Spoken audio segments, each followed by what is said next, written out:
During Christmas Eve dinner, my cousin stood up to make a toast. We all pooled our money and bought a boat for my parents. Everyone clapped and cheered. Then my mom turned to me and said, "We used your savings for the final payment. Hope you don't mind."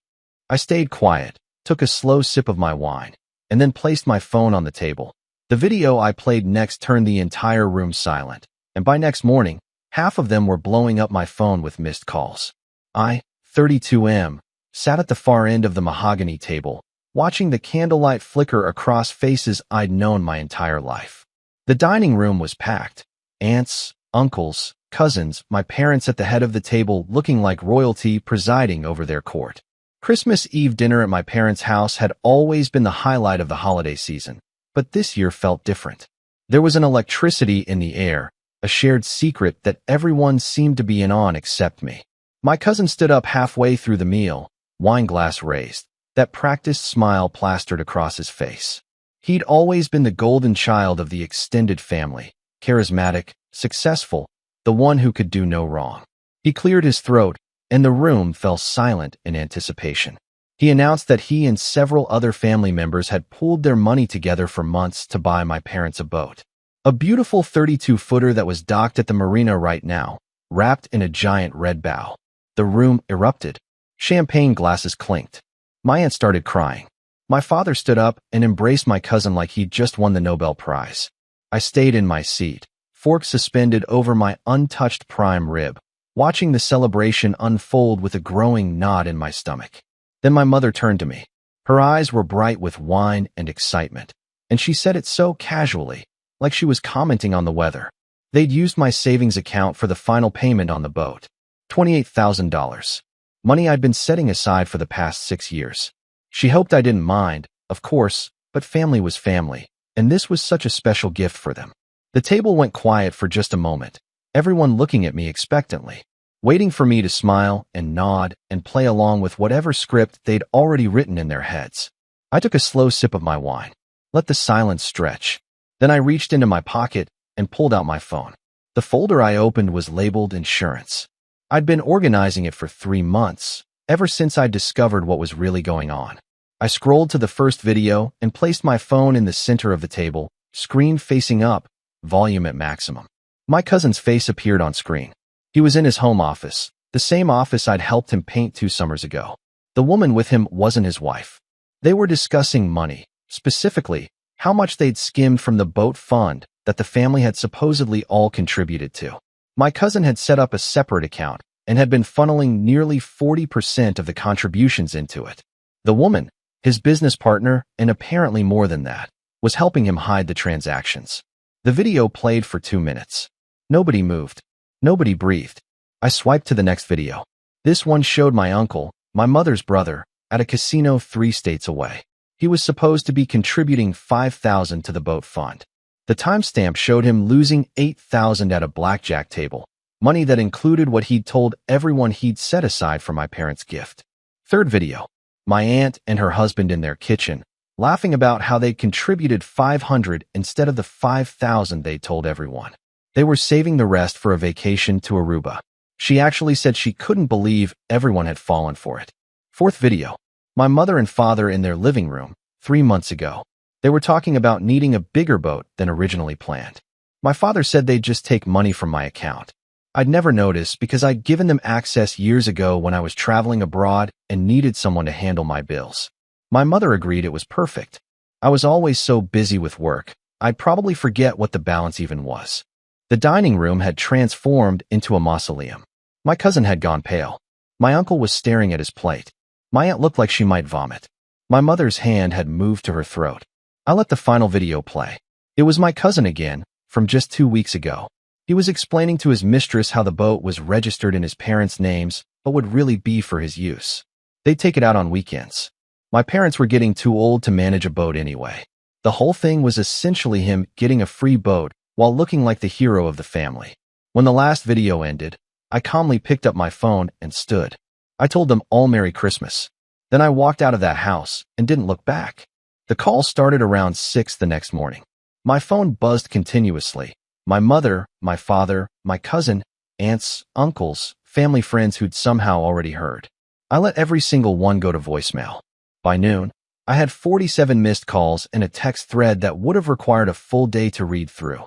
The messages ranged from apologetic to accusatory to desperately pleading. My cousin sent a long, rambling explanation about how I'd misunderstood what I saw. My mother said I'd ruined Christmas and humiliated the family.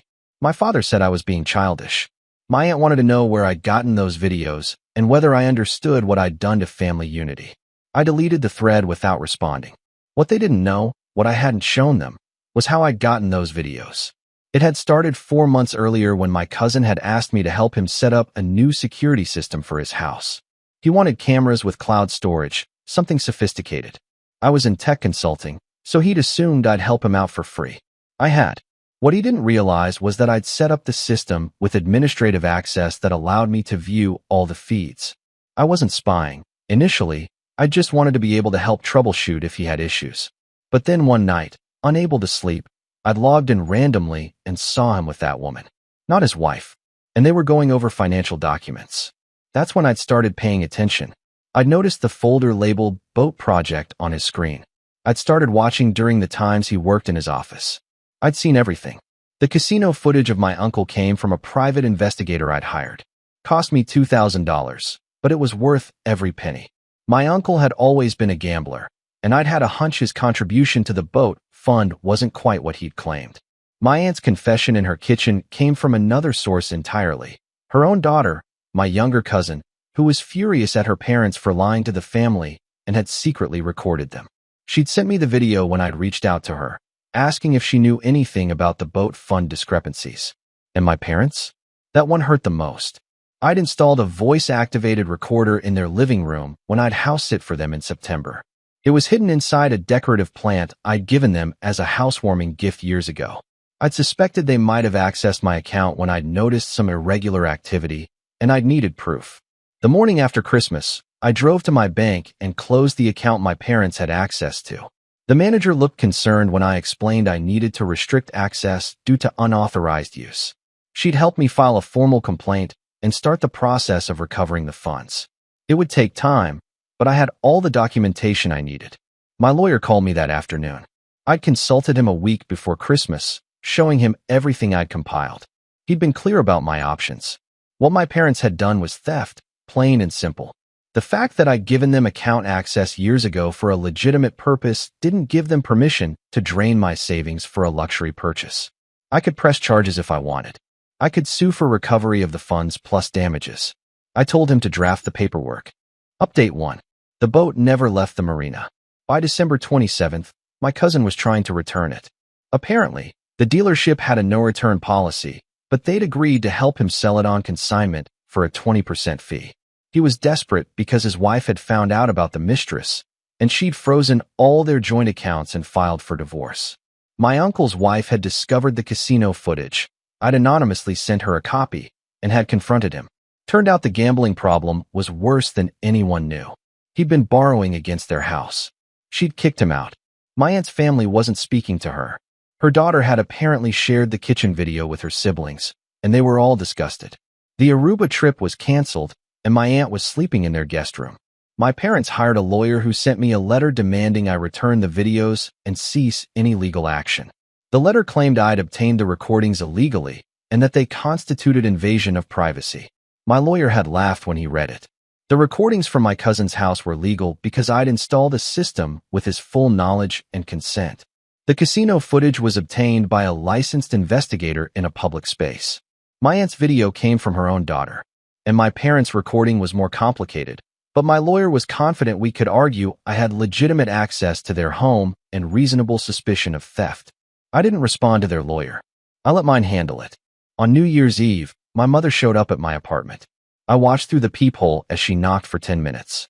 She was crying, makeup running, still wearing the same expensive coat she'd worn to Christmas dinner. She kept saying she was sorry, that she hadn't realized how much that money meant to me, that they'd planned to pay me back eventually. I didn't open the door. She left a handwritten note that I found taped to my door later. It was 3 pages long, alternating between apologies and justifications. She explained that they'd felt entitled to the money because they'd raised me, put me through college, sacrificed so much. The boat was supposed to be their retirement dream. They'd thought I'd understand. They'd thought I was more mature than to make such a scene over money. I burned the note in my kitchen sink. My younger cousin, the one who'd sent me the video of her parents, called me on January 2nd. She asked if I was okay. She told me half the family was acting like I was the villain in all this, spreading stories about how I'd always been ungrateful and selfish. The other half wasn't sure what to think, but was too afraid to reach out to me. I told her I appreciated her honesty and her help. She said her parents were talking about pressing charges against her for recording them. I gave her my lawyer's number. By mid-January, my lawyer had filed a civil suit against my parents for the $28,000 plus interest and legal fees. The paperwork was delivered to their house by a process server. My mother called me 37 times that day. I blocked her number. Update 2. The boat sold in February for less than they paid for it. After the dealership took their commission and the outstanding loan was paid off, there was barely enough left to split among the contributors. My cousin ended up owing money because of how much he'd skimmed. His divorce was moving forward, and his ex-wife was going for full custody and maximum alimony. My uncle's wife had filed for divorce too. She'd discovered he'd taken out a second mortgage on their house without her knowledge. They were likely going to have to sell. He'd moved into a studio apartment and was attending Gamblers Anonymous meetings, but the damage was done. My aunt's family had started therapy. Her husband was considering separation. Her children wanted nothing to do with her. My parents' case was moving through the courts slowly. Their lawyer had tried to negotiate a settlement. They'd pay back the money over time if I dropped the suit and destroyed the recordings. My lawyer had countered with full payment immediately, public apology, and legal fees, or we'd proceed to trial. They chose trial. I sat in the courthouse in late March watching my parents testify. My mother cried on the stand, talking about how hurt she was that her own son would do this to them. She painted a picture of an ungrateful child who'd turned on his loving parents over money. She talked about the Christmas I'd ruined, the family I'd divided, the pain I'd caused. My father was more stoic. He claimed they'd had permission to use the account for emergencies. He claimed the boat qualified as an emergency because they needed something to improve their mental health after years of hard work.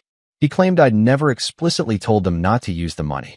My lawyer presented the bank statements showing the withdrawal, the timestamp showing it was made while I was across the country at a work conference, the text messages between my parents discussing taking the money without telling me, the video of them planning it. The judge was not sympathetic to my parents. The verdict came down in mid-April. My parents were ordered to pay back the full $28,000 plus 3 years of lost interest at the rate I would have earned in my high-yield savings account, plus court costs and my legal fees. Total came to just over $42,000.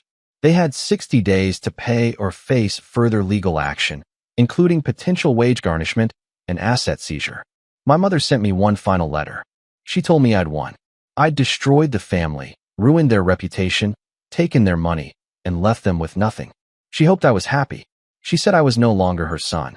I put the letter in a file folder with all the other documentation from this mess. I didn't feel happy, but I didn't feel guilty either. Update 3. My parents sold their house to pay the judgment. They moved into a smaller rental property across town. I heard through my younger cousin that my mother had stopped talking to most of the extended family. She blamed them for not supporting her during the trial. My father had taken a part-time job to supplement their retirement income. The boat situation became something of a local scandal. Small towns talk, and apparently enough people knew enough pieces of the story that it spread. My cousin's business reputation took a hit. Several clients dropped him. His ex-wife got primary custody of their kids. He moved to another state to start over. My uncle lost his house in his divorce. Last I heard, he was living with his brother and still attending GA meetings. He'd apparently gotten sober from gambling, but the financial wreckage would take years to recover from. My aunt's marriage survived, barely. Family therapy was ongoing. Her kids were slowly rebuilding relationships with her, but the trust was gone. As for me, I took the money from the judgment and put it into a new account at a different bank. No one had access but me. I changed my phone number. I moved to a new apartment across the city. I started dating someone who knew nothing about my family drama and didn't need to.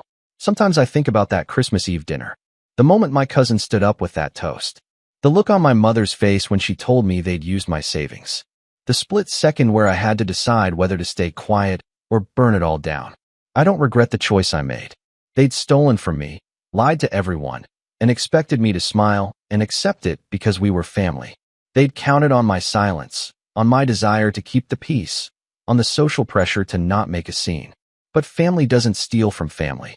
Family doesn't lie and manipulate and scheme. And when they do, they don't get to hide behind the word family to escape consequences. The missed calls stopped after the trial. The text messages dried up. The occasional email from a distant relative trying to broker peace went unanswered. I'd drawn a line, and I had no intention of crossing back over it. On Christmas Eve the following year, I was in a different city entirely. I'd taken a job offer that required relocation, and I'd jumped at the chance for a fresh start. I spent the evening with new friends, people who knew me as just myself, not as someone's son or cousin or nephew. We had dinner at a nice restaurant. Someone made a toast about friendship and new beginnings. Glasses clinked. People smiled. It was simple and honest and uncomplicated. And for the first time in a long time, I felt like I could breathe.